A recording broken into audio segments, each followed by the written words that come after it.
Et enfin, le véhicule et motos peuvent enfin rouler aisément sur la route nationale numéro 1, tronçon compris entre Kanyamaka et Moneditou. Autrefois impraticable, cette route vient d'être réhabilitée.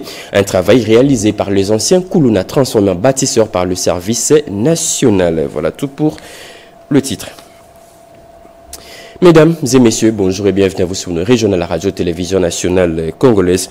Je le dis au sommaire, la RDC veut changer de direction en matière de sécurité, beaucoup plus celle portant protection des enfants. Le conseil spécial du chef de l'État en matière de sécurité a réuni hier autour de lui la MONUSCO et quelques ambassadeurs pour élaborer une nouvelle politique de sécurité nationale. C'était au cours d'une réunion du groupe consultatif sur la réforme du secteur de la sécurité en RDC. Rodé Panda nous en parlait.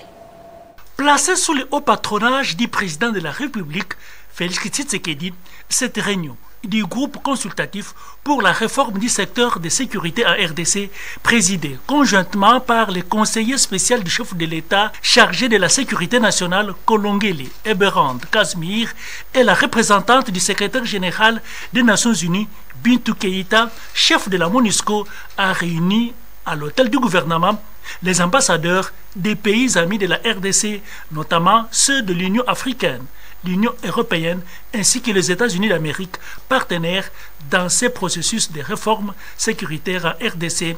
L'objectif au cœur de cette séance de travail, c'est la relance du processus de la réforme de sécurité, avec accent sur la situation de guerre qu'endure le Congo-Kinshasa. L'accompagnement des autres pays est encore indispensable, en plus du soutien permanent de la MONUSCO, a souligné le professeur Casimir Eberand, qui a lancé un appel vibrant aux partenaires pour leur accompagnement. L'issue de cette séance de travail produira la politique de sécurité nationale avec le concours de toutes les forces vives du pays. Le choix de la date du 16 juin est une symbolique de la protection de l'enfant africain. Notre pays a déjà réalisé et continue à réaliser des progrès en matière de la réforme des services de sécurité. Je compte beaucoup, chers partenaires, sur votre engagement et vos dynamismes habituels à œuvrer avec nous afin de réaliser les assignations rentrant dans le cadre de la RSS. Au nom de tous les partenaires, Bintou Keïta, chef de la MONUSCO, a confirmé un engagement d'appui dans ce processus de réforme sécuritaire de la RDC. Les Nations Unies réaffirment leur engagement à accompagner ces efforts conformément à la résolution du Conseil de sécurité 2773 de février 2025. Notre soutien à la réforme du secteur de la sécurité et au DDR restera ferme dans l'objectif de garantir une paix durable et protéger les populations civiles qui ont trop longtemps souffert.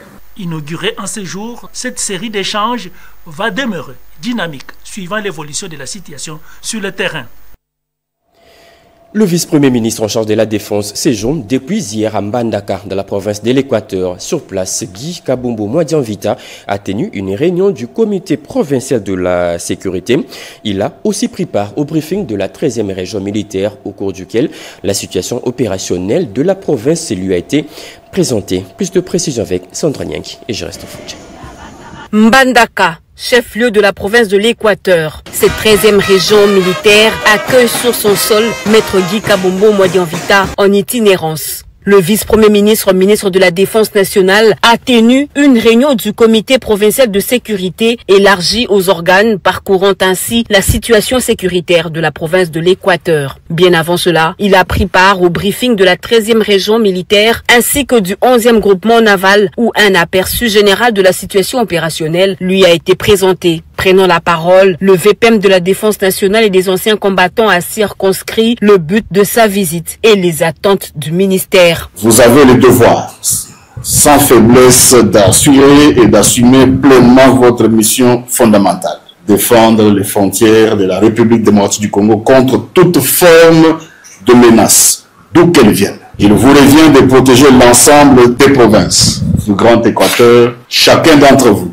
doit se sentir personnellement concerné par cette mission. Depuis son accession à la magistrature suprême, le commandant suprême n'a cessé de placer l'amélioration des conditions de vie des militaires au cœur de ses priorités. Son engagement à soutenir les hommes et femmes en uniforme se manifeste à travers les actions concrètes qu'il a posées à votre bénéfice. En bon père de famille, Maître Guy Kabombo Modianvita a échangé avec les épouses des militaires de la 13e région militaire. Dans une causerie morale, les épouses des hommes en uniforme se sont exprimées librement, présentant leurs desiderata. Carte sur table, le VPM de la Défense nationale et des anciens combattants a répondu à leurs multiples questions, notamment le salaire des militaires, la situation des veuves, la cohabitation dans les camps et la redynamisation du foyer social.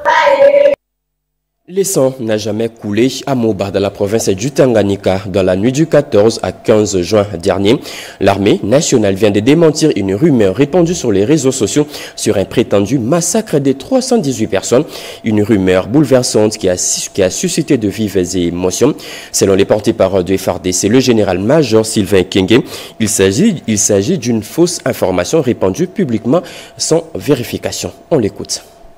Les forces armées de la République démocratique du Congo ont suivi, comme tout le monde, l'information faisant état de 318 personnes tuées dans la nuit du samedi 14 à dimanche 15 juin 2025 dans le territoire de Moba, province du Tanganyika. À ce sujet, les forces armées de la République démocratique du Congo portent à la connaissance de l'opinion nationale et internationale qu'aucun massacre d'une telle ampleur n'a eu lieu dans la nuit du 14 au 15 juin 2025 dans le territoire des Moba. L'information sur les prétendues 318 personnes tuées rendue publique sans vérification préalable est fausse et dénuée de tout fondement. En effet, faisant le bilan de la situation sécuritaire du territoire, la société civile locale a plutôt stigmatisé l'activisme du groupe armé Mutono, à la base d'une dizaine de morts depuis 2024 au groupement Maseba dans la chefferie de Kansabala en territoire de Moba. Sous l'impulsion du gouverneur de la province du Tanganyika, l'administrateur de Moba a réussi à gérer la situation avec sagesse et professionnalisme. Ainsi, les forces armées de la République démocratique du Congo demandent à l'opinion de ne pas céder à la désinformation, la manipulation et l'intoxication véhiculée par des personnes mal intentionnées dans le but de nuire à la crédibilité de l'armée nationale. Elle dénonce enfin la récupération de cette fausse information à des fins politiques et propagandistes. Les réseaux des parlementaires pour les objectifs du développement durable suivent à la loupe toutes les actions du gouvernement liées en la matière, donc aux ODD en RDC. Ces parlementaires l'ont fait savoir à la première ministre Judith Suminwa. C'était au cours d'un échange entre les deux parties, comme nous dit Chimedondo. Ils sont venus avec une mission claire, faire du développement de la RDC une réalité durable.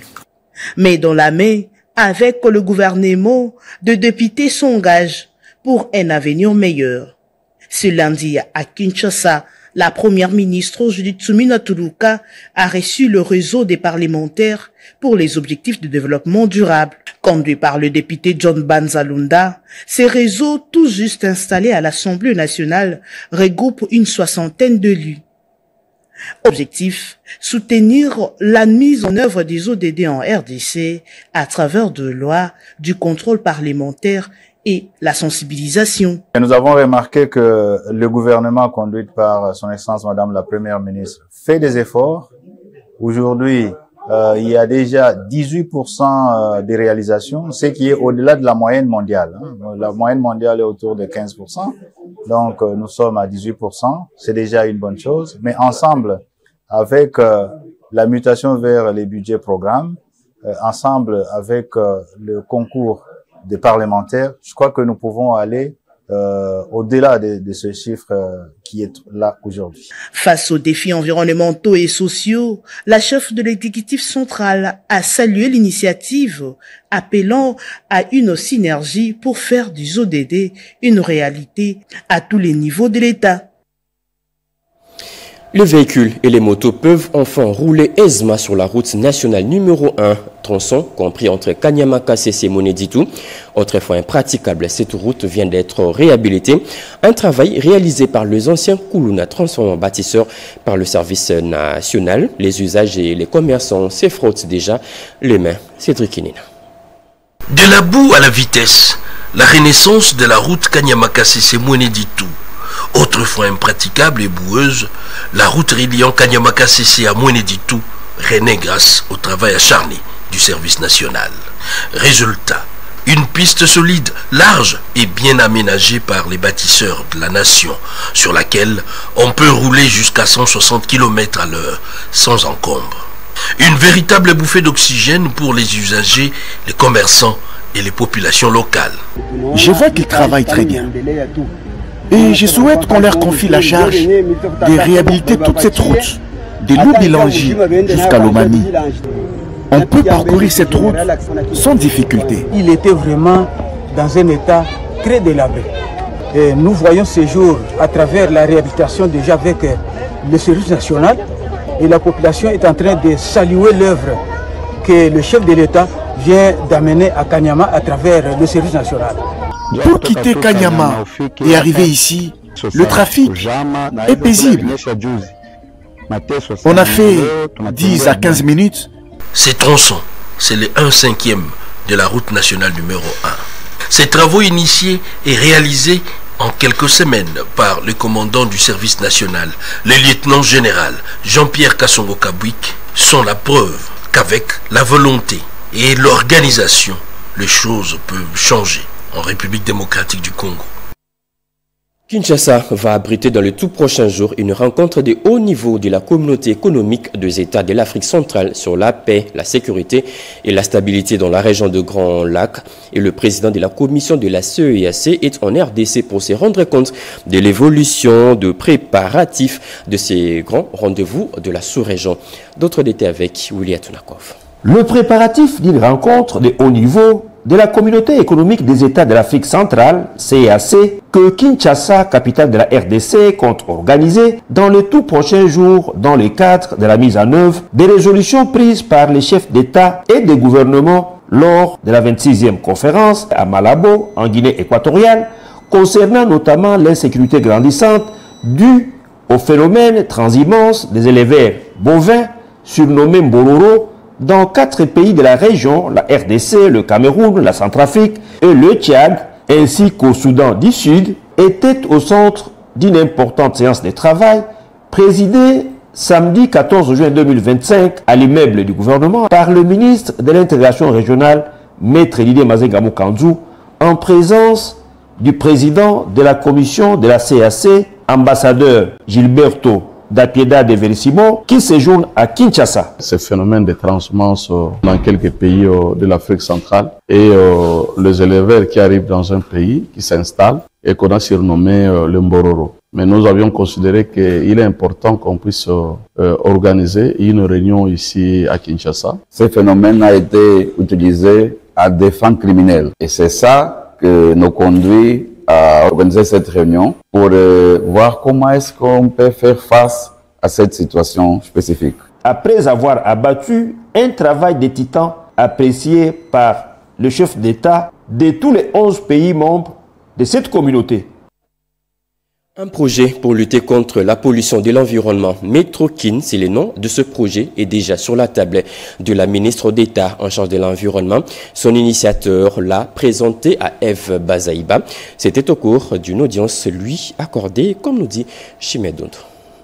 Le gouvernement de la République démocratique du Congo, par l'entremise du ministère d'État en charge de l'environnement et du développement durable, s'est enquérir du projet Metrokin. Le ministre d'État, représenté par Sandir Kaba, et une forte délégation de Metrokin SA, conduite par son directeur général. Metroking est un système de transport ferroviaire urbain conçu pour répondre à de grands défis de la capitale, notamment la réduction des émissions de CO2 et la fluidification de la circulation dans une ville qui compte plus de 17 millions d'habitants aujourd'hui. Inscrit dans le programme du gouvernement congolais, ces projets de transport de masse visent à positionner la RDC comme un acteur clé de la lutte contre les changements climatiques. Et notre réunion a tourné autour du développement durable, ça veut dire autour d'un projet propre, un projet vert qu'on appelle Metrokin, un projet de transport qui va absorber beaucoup de CO2 pour permettre à ce que la RDC garde toujours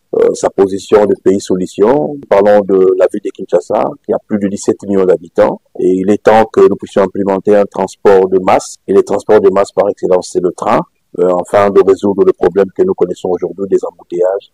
Le train reste le moyen de transport de masse par excellence. Il permettra de désengorger Kinshasa et lutter efficacement contre les embouteillages qui paralysent la ville au quotidien.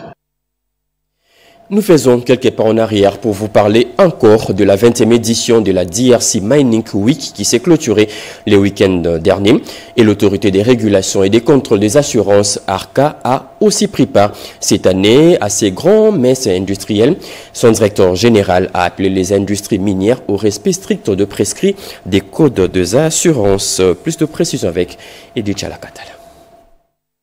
Le Costa Rica vient de rejoindre l'initiative pour les forêts d'Afrique centrale, CAFI, en signant officiellement la déclaration interministérielle pour sceller un partenariat d'apprentissage mutuel et de partage d'expériences représentant la ministre en charge de l'environnement et développement durable, l'ambassadeur Paul Ampolé Losco, a fait savoir que le Costa Rica a une longue expérience en matière de paiement pour les services environnementaux et que le pays du bassin du Congo vont bénéficier de l'expérience du Costa Rica qui, au niveau mondial, est la toute première expérience cotée et reconnue. Dorénavant, sur les 100% des fonds, au moins 70% serviront à payer en espèces les populations locales qui protègent les forêts. Cette cérémonie a été marquée par la présence de l'ambassadeur du Costa Rica, Christian Guillemé Fernandez, de la chef du secrétariat CAFI, Berta Pesti, de l'ambassadeur de la RDC au Costa Rica, Impolé Losco et Fambé, représentant la ministre de l'Environnement, de la directrice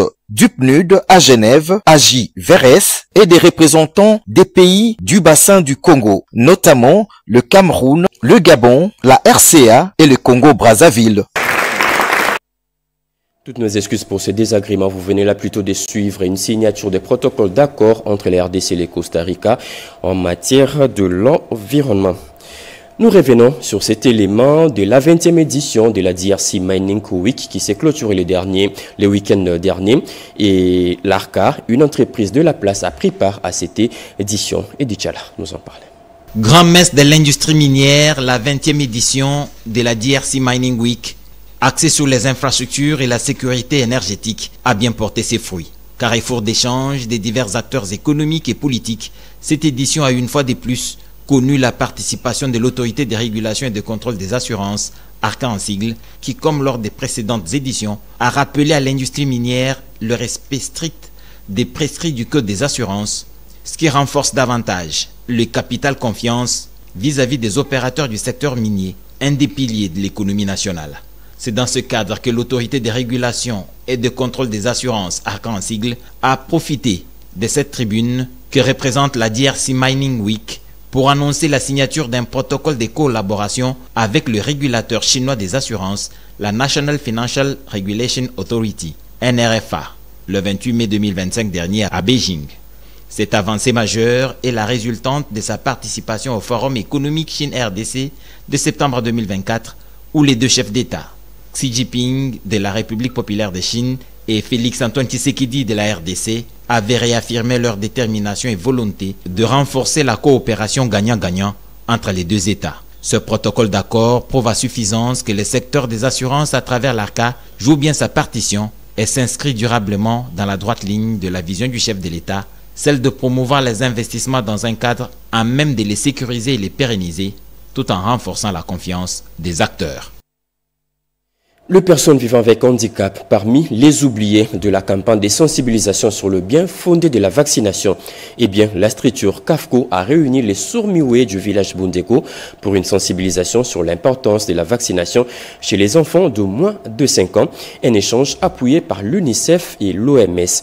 D'autres détails avec Eugénie Dada-Chabani et J.R. Kabamba. La vaccination est une arme efficace de la prévention des maladies car elle stimule le système immunitaire des personnes vaccinées. Pour la prévention des maladies infantiles à la base de la morbidité et de la mortalité des enfants de moins de 5 ans, les parents sont tenus au strict respect du calendrier vaccinal. Toutes ces informations étaient explicitées par les cadres de concertation des femmes congolaises CAFCO aux filles mères et aux élèves sourds-muets du village Bondeko. La RDC a un taux faible des enfants vaccinés. Parmi les cibles qui sont presque sous-vaccinées et les cibles qui ne sont pas vraiment vaccinées, entre autres, on a cité les filles mères et puis les personnes vivant avec handicap. C'est ainsi qu'en partenariat avec l'EPEV, nous avons voulu sensibiliser les filles mères du centre Bondeko, dont les filles sourdes. C'était dans le cadre des journées de sensibilisation sur l'importance de la vaccination en marge de la semaine africaine de vaccination, assise organisée avec l'appui financier de l'UNICEF et de l'OMS. Les élèves du village Bondeko ont salué cette initiative. J'ai participé à la réunion, j'ai appris pendant la grossesse, lorsque la femme met au monde, il faut toujours amener l'enfant pour être vacciné, il ne faut jamais refuser. Et c'est là qu'il faut faire pendant le temps, ça veut dire pendant le bas âge. Donc elle est vraiment contente, il faut faire 5 ou jusqu'à la fin à 5 ans. La vaccination est très importante. L'enfant africain était à l'honneur hier, lundi 16 juin. À Kinshasa, plusieurs activités ont eu lieu pour célébrer la journée. Les anciennes du lycée Tobongisa, dans la commune d'Engalim, ensemble avec quelques élèves, ont réfléchi autour du thème « L'avenir des enfants en RDC ». Cédric Inina. La journée de l'enfant africain, au-delà de la description historique de la répression sanglante des enfants de Soweto par le pouvoir de l'apartheid, elle est aujourd'hui un cadre d'échange. Au lycée Tobongisa, Notre-Dame de la Providence, les moments étaient propices pour réfléchir sur l'avenir des enfants aujourd'hui, cadre de demain. Dès ces fêtes, les anciennes de ces lycées ont apporté leur contribution, d'autant plus qu'elles servent d'exemple à ces jeunes filles ambitieuses. À toutes les anciennes de lycée, parce que ces lycées, c'est un lieu béni. Nous avons la première dame qui sort de ces lycées. Nous avons la vice-ministre des Finances qui sort de ces lycées. Nous avons de grandes dames, d'autres grandes dames, toute modestie donnée. Nous autres ici, nous sommes issus de ces lycées. Les filles ont présenté leurs besoins. Et c'est des besoins élémentaires. Alors nous allons nous organiser pour répondre tant soit peu aux besoins qu'elles ont exprimés. Poèmes, discours et messages, ces élèves, filles, ont fait montre de leur engagement pour devenir plus tard des femmes de qualité, au même titre que leurs aînés. Une activité très inspirante parce que ça nous a permis d'avoir de personnes à qui se référer, de personnes à qui s'inspirer et des modèles. Les anciennes du lycée Tobongisa, après échange, ont écouté, ont pris note et ont promis de participer d'une manière active avec les moyens à leur disposition à l'épanouissement de cette jeunesse. Le regard d'une frange de la population du Kasaï oriental est tourné vers Jean Maouéja, ancien gouverneur. Certains souhaitent son retour aux affaires pour le développement de la province. Regardez. La dynamique de l'UDPS Tshisekedi Fédération de Mbujimaï a mis du temps à réfléchir sur le décollage de la province du Kasaï oriental qui continue à patauger malgré sa gestion par les membres de l'UDPS. Après cette réflexion de quelques années, et consultation de la population et quelques synergies, il s'avère que l'ancien gouverneur de province Jean Maweja Mouteba incarne le salut du Kasaï oriental au regard de ses actes à impact visible qu'il a posés lors de son mandat perturbé par les ennemis de la province. C'est pourquoi, ensemble, avec la population et la synergie, la dynamique sollicite auprès du chef de l'État, Félix-Antoine Tshisekedi Tshilombo, le retour de Jean Maweja Mouteba comme gouverneur du Kasaï oriental. Son Excellence, Monsieur le Président de la République, il y a un mystère caché, incarné dans cet homme, couvrant votre vision du développement. Et le peuple d'abord. Son leadership était net et éclairé. Les recettes provinciales de l'État canalisées et l'insécurité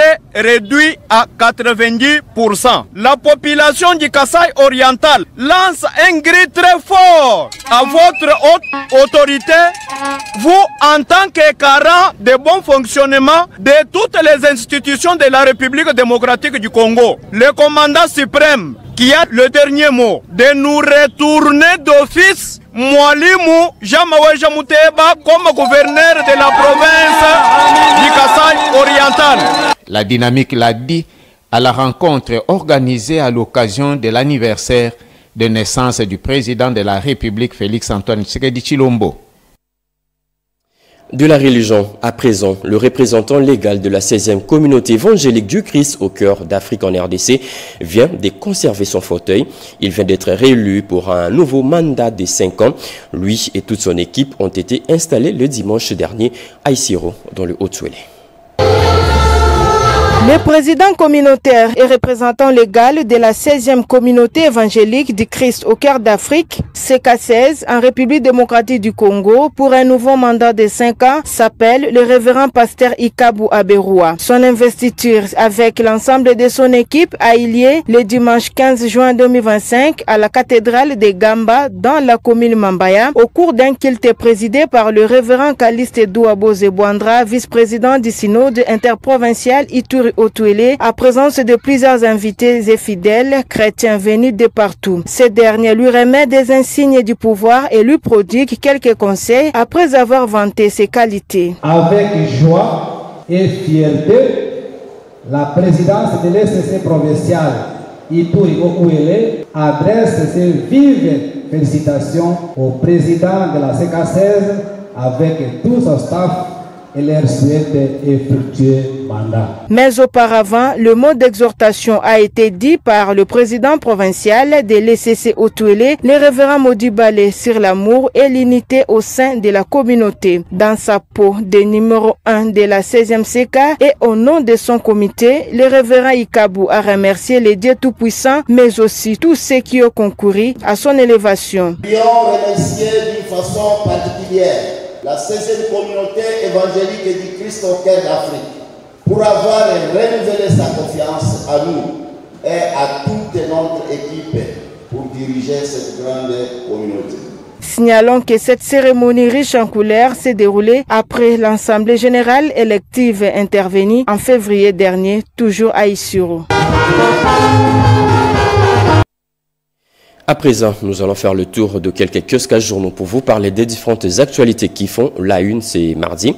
La revue de presse, une sélection de Jean-Pierre Ndolo Demazo et je reste au fond.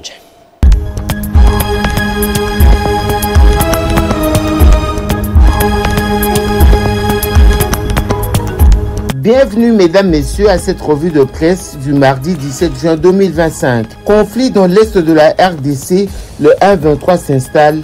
L'ONU attentiste, le plan de balkanisation fait du chemin, révèle le potentiel. Le lundi 16 juin 2025 à Goma, l'on a assisté à une cérémonie de renforcement de l'administration illégale. Le gouvernement des rebelles a prêté serment en présence de leurs autorités telles que Corneille Nangaa, Bertrand Bissimois et les représentants provinciaux du Nord Kivu et du Sud Kivu.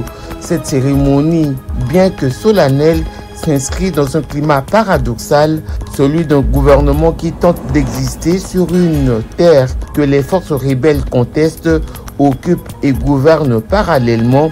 À ce rythme, c'est une tentative de balkanisation qui se dessine sous les yeux des Nations Unies. Au Katanga, la police intercepte 42 feuilles de cathode volées à Kalouboué, annonce Actu30.cd. La police nationale congolaise a intercepté le lundi 7 juin 2025 un bus transportant 42 feuilles de cathode de cuivre volées dans le quartier Kalouboué à Lubumbashi. Le véhicule suspect a été présenté au commissaire provincial du Haut-Katanga, le commissaire divisionnaire adjoint Blaise Kilimbalimba. La cargaison illicite a été sécurisée et plusieurs suspects ont été interpellés. Sécurité publique menacée, Firmin Mbonde cible les détenus évadés, note mediacongo.net.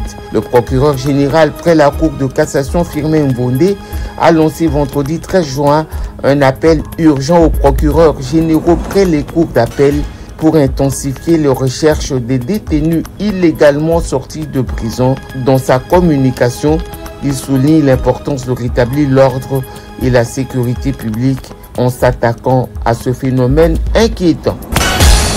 Le bateau de Gims et Demdem chavire, constate Ouragan.cd. La nouvelle est officielle.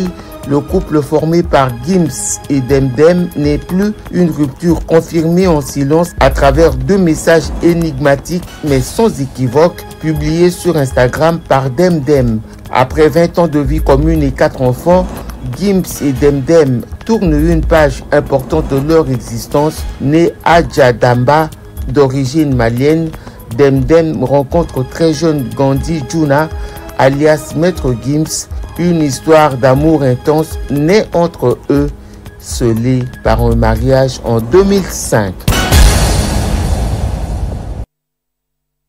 Pour ces journaux de la mi-journée, mesdames et messieurs, ce journal a été coordonné par Jacques Kokabouaba, réalisé par Papi Nguinamao Chimène Dondo. La partie technique a été assurée par Derek Kyungo Siloumou, Rebecca Kikoumale, Nzengele Bassosa, Blandine Mangbaou et Marie-Louise Zombela ont concouru à sa rédaction. Le tout sous la direction de Joseph Oscar Malkaïch. Merci de nous avoir suivis. Prochain rendez-vous de l'actualité à 19h avec Blandine Wavingana, 20h Anita Luamba. Tchala. Au revoir.